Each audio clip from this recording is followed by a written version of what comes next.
اهلا بيكم في محاضرة جديدة من محاضرات MK Front End Academy. النهاردة ان شاء الله ما عندناش جزء كبير جدا في شغل يعني.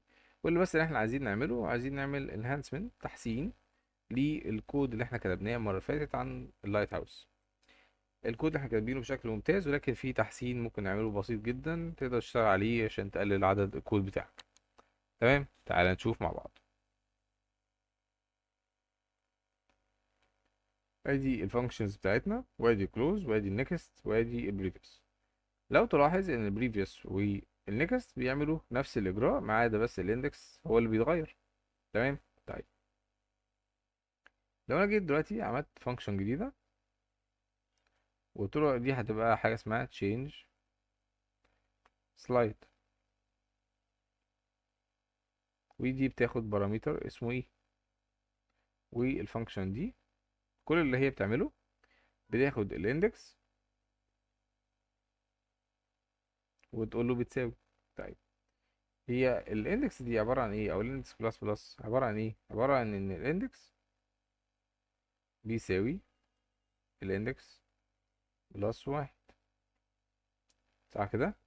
بكل بساطة أنا بقى هخلي إن ده يبقى متغير، هو بقى الإي ده. خلاص، فأنا هقوله الإندكس بيساوي الإندكس بلس الإي. خلاص، ممتاز. وهقوله الكونديشن بتاعي، أدي أول كونديشن،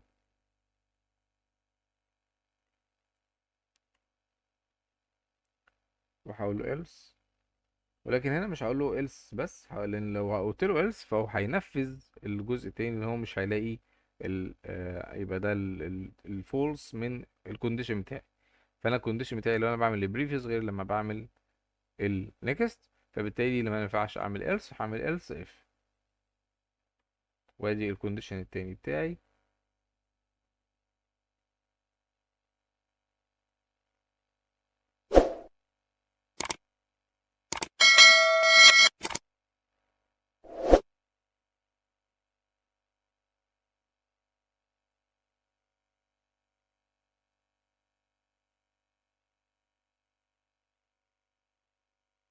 تمام، ممتاز.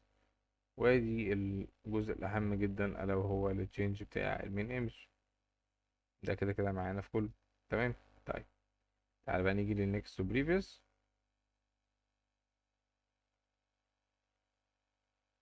هقول له والله ادي نيكست بي تي ان دوت اد ايفنت listener. هقول له لو عملت كليك عليهم اعمل لي الفانكشن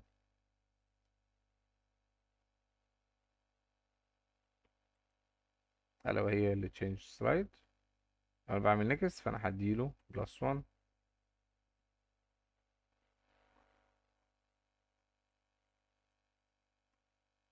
ولو انا هعمل البريفيوس هديله ماينس 1.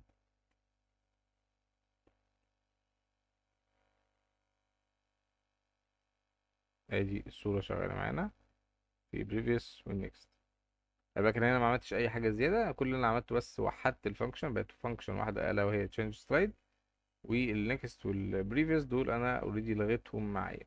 خلاص، واللي change slide بقى هي المهمة. بعد ما المنظر ده كل اللي انا عملته عملت الاندكس وعملت له اندكس بلس الاي، وخدت الاي كفاريبل او كاليمنت من الكولينج للفانكشن نفسها. خلاص،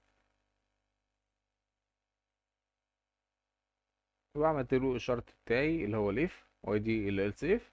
وبعد ما يتحقق شرط من الشرطين، كل اللي هعمله هعرض المنتج او هعرض الصورة الجديدة في المين ايمج اللي هي في اللايت بوكس. تمام، ده كده بكل اختصار انهانسمنت للكود. اتمنى تكون حاجة سريعة واستفدتوا بيها، وان شاء الله احاول ان اشوف تطبيق عملي معاكم.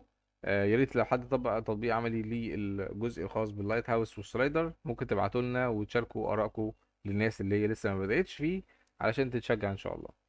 كان معاك محمد صالح من قناة MK Front End Academy. متنساش تشترك في القناة وتتابعنا علشان يوصلك كل جديد.